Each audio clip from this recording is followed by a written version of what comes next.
I'm not normally one to bring home coffee tables to refinish, but I couldn't resist this one. I actually found it at an antique shop sitting outside with the top facing towards the road. And after some thought and a poll opinion on my Instagram, I purchased the piece and took it home. This is an interesting piece because it's similar to a Mobler style coffee table, but there are no markers to indicate that it is in fact a Mobler. So when I list it for sale, I'm just going to tag it with the style of Mobler. As always, if you have any details about where the piece was made or its age, please drop them in the comments. I always love some good furniture history.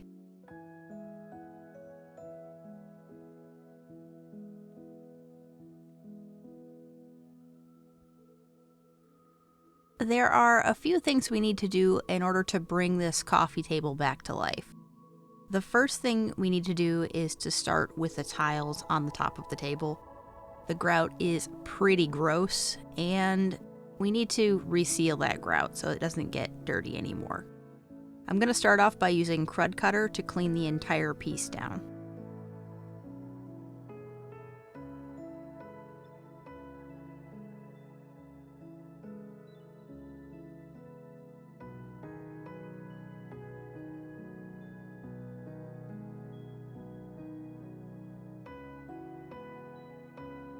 The top of the coffee table was a lot dirtier than it looked initially. I ended up cleaning it twice before I felt the grout was back to its normal color. Once everything was clean and dry, I put the coffee table up on sawhorses to make it easier to walk around and work on. I ended up taping off the wood trim around the top of the coffee table before applying a sealer to the grout. I used a granite sealer, which is listed to be used for grout. There are specific sealers for tile and grout, but this is what I had on hand, and that's what I ended up using. The instructions on this particular sealer state that you need to push the sealer into the surface using a non-abrasive pad for 3 to 5 minutes, and then wipe the surface clean.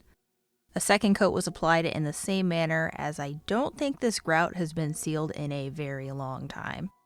If you're wondering why I chose to seal the grout after cleaning it, it's going to give the grout a +5 resistance to dirt. The next step we're going to take is to remove the finishes. The top finish is basically gone on this piece, so I'm going to sand it off using 150 grit sandpaper. I chose to sand by hand because I do not want to potentially scuff the tile on the top, and realistically, the finish is almost gone, so it won't take long just to sand this off by hand. When sanding by hand, remember to always follow the grain. When you go in the opposite direction of the grain, you're going to create tears in the grain. When you use something like your random orbital sander, if you go in the opposite direction of the grain, it's not as important because it goes in random orbiting directions and almost acts like a polisher. So it's not as important with the random orbital sander, but when you're sanding by hand, you absolutely follow the grain. I stripped the finish from the bottom with Stripwell's QCS. I had no problems. The finish melted away and it worked pretty great. Steel wool was used to agitate. 2 rinses with water to neutralize. Did you notice I used a poem to summarize?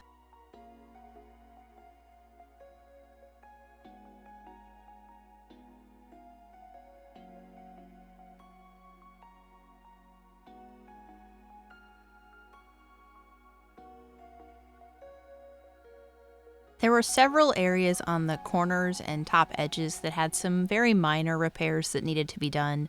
So before my final sand, I'm going to fill those areas with a tinted wood filler.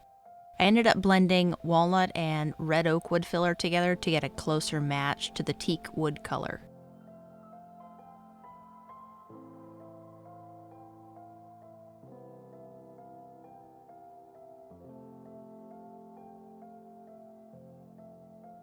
Before I apply my finish coat, I sanded everything down again by hand using 180 grit sandpaper, and then I dusted the surface off and used a tack cloth to pick up the rest of the dust.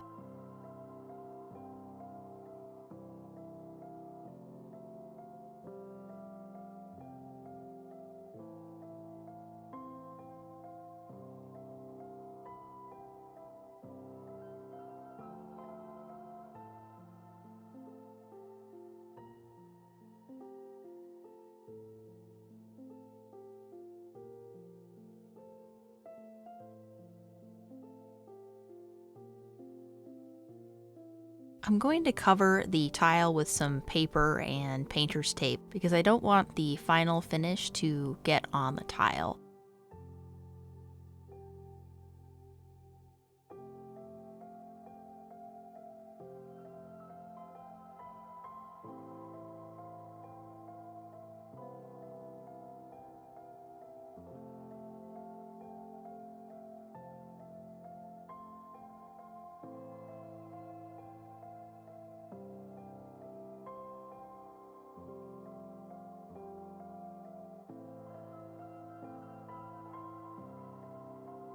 For my finish on the piece, I had 2 cans of this lacquer that I picked up from Ace Hardware a bit ago.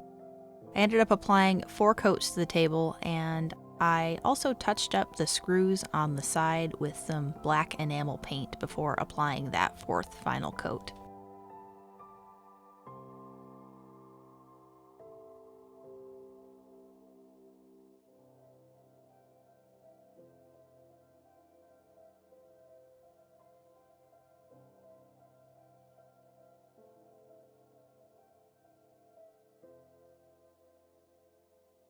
I thought at this point I was in the home stretch, but then I flipped the coffee table over to screw on the new wheels that I purchased for it, but noticed a very large piece of veneer was missing from the bottom corner.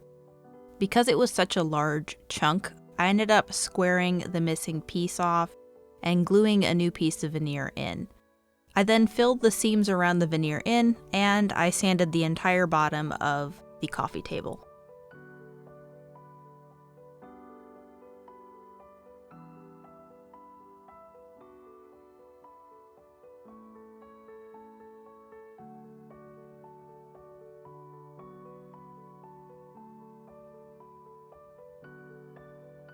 If you've watched my videos before, I've mentioned the importance of finishing the bottom of a piece. Flipping furniture for a profit means that you need to build the trust of your customers who know you're going to do a good job or do good quality work. Something as simple as making sure that the bottom of your pieces don't have a bunch of cobwebs, sanding off any excess paint if you choose to paint, or applying a finish can make a really big difference.